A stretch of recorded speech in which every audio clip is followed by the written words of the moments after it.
Major shift away from hostilities.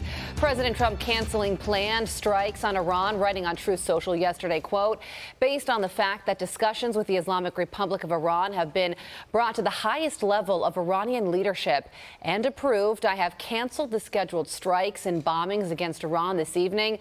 The president says a peace deal could be just days away.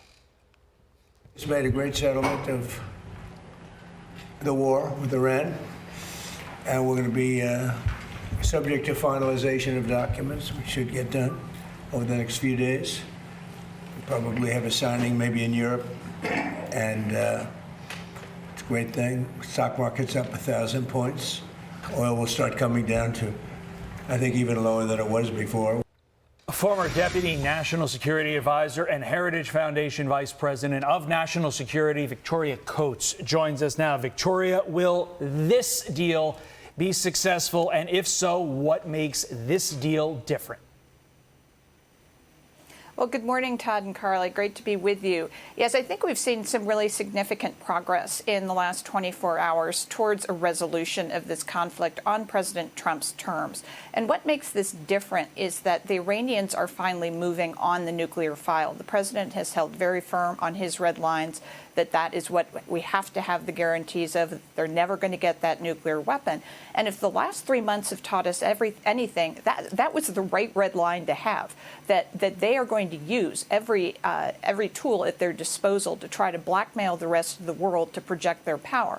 And what the president has said is, no, you can't do that. And so it looks like this deal is coming together in a way that will get the Strait open, will get to the resolution of the nuclear deal, and will do that before we give them sanctions relief. And when it comes to what's in this deal, Axios is reporting this. The U.S.-Iran Memorandum of Understanding President Trump claims will soon be signed, calls for the Strait of Hormuz to be reopened immediately without tolls, and for Iran to receive sanctions relief based on compliance. This is all according to a diplomat from one of the mediating countries and a U.S. official.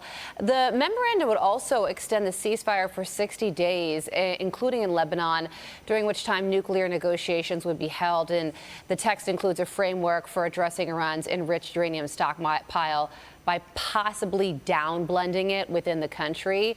So taken as a whole, it sounds like progress has been made if these are actually the contours of this memorandum and it crosses the finish line, but it also shows that a lot of work still needs to be done.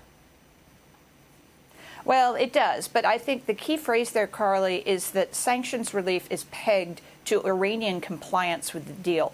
Bear in mind, in all previous negotiations, the Iranians have insisted on that up front before they do anything. It's supposed to be their sweetener. It's supposed to tempt them to the table. And I think that's where President Trump really held that red line over the course of these last couple of months when we've all been wondering, what the heck's going on? Why aren't we making any progress? It's because he wouldn't cave to them. And so this is a very different American president than they've encountered in the past. Certainly no one has done to them what he has done over the course of the last 3 months, not to mention 18 months. So that's what I'm really looking at. Make them do things up front. The burden is on them to comply with this memorandum and then get to that final deal that apparently will be negotiated in Geneva. You mentioned them. One of the main issues throughout all of this is who is the them? Who are we talking to? President Trump said negotiations this time have reached the highest levels of Iranian leadership. But Victoria, are we certain that we can get all of the different factions in Iran to buy into this?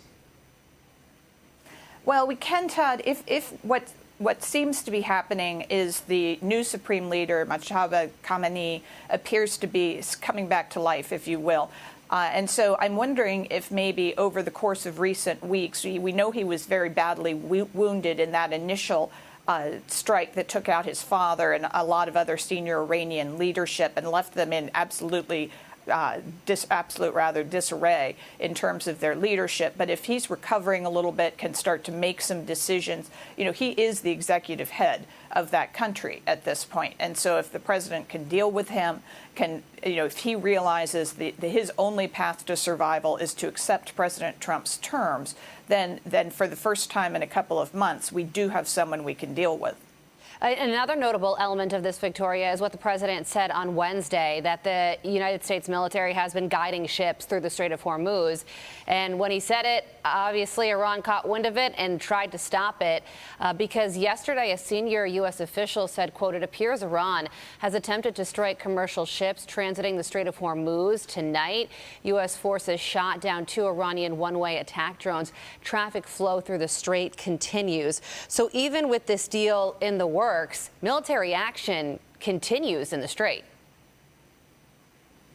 Well, yes. I mean, it's still a very liquid situation. But I'd just point out, Carly, yes, they did try to attack a ship, but the United States actually disabled yet another tanker. We have the capacity to communicate with these tankers that Iran's trying to get through, say to them, stop, get out of your engine room. And then we actually have such precision munitions that we can go in and disable their engine rooms and disable those ships without causing broader damage to the vessels. So we're the ones who are actually stopping the vessels going through the strait. Iran might be attacking, but they're failing. And as President Trump said Wednesday, 100 million barrels have come out through that means. We can keep doing that if we want. But, what we want to get to is normal commerce that we used to have with everybody coming in and out of the strait, and no tolls will be charged. Victoria, what struck me about all of this is the willingness overall of Iran to let its people be bombed. Who cares if those people die? But when it came to Donald Trump saying, well, it looks like tonight we're going to potentially go after Carg Island, boy, the negotiations happened in a flash. Is that accurate? And if so, what does it say about the people we're trying to deal with? Yeah, well, I mean, nobody should have any illusions about what the Iranian regime is. I mean, they've been a cancer on that beautiful country for 47 years, and it is absolutely disgraceful what they've done to it. Iran should be one of the most successful countries on the planet. Instead, it's in utter economic disarray. It's an environmental disaster. It is now hated by all of its neighbors. That's what's going to be really interesting coming out of this, Todd, is seeing what happens to the Middle East, what happens to the region on the other side of this, with the Iranians really being revealed to be a paper tiger. And then what do the Iranian people start to think? What do? They look across the Gulf. They see all the shining cities in Doha and Dubai and Abu Dhabi, and they see enormous progress in Saudi Arabia toward modernization. And they say, why are our lives so constricted? Why is our economy such a mess?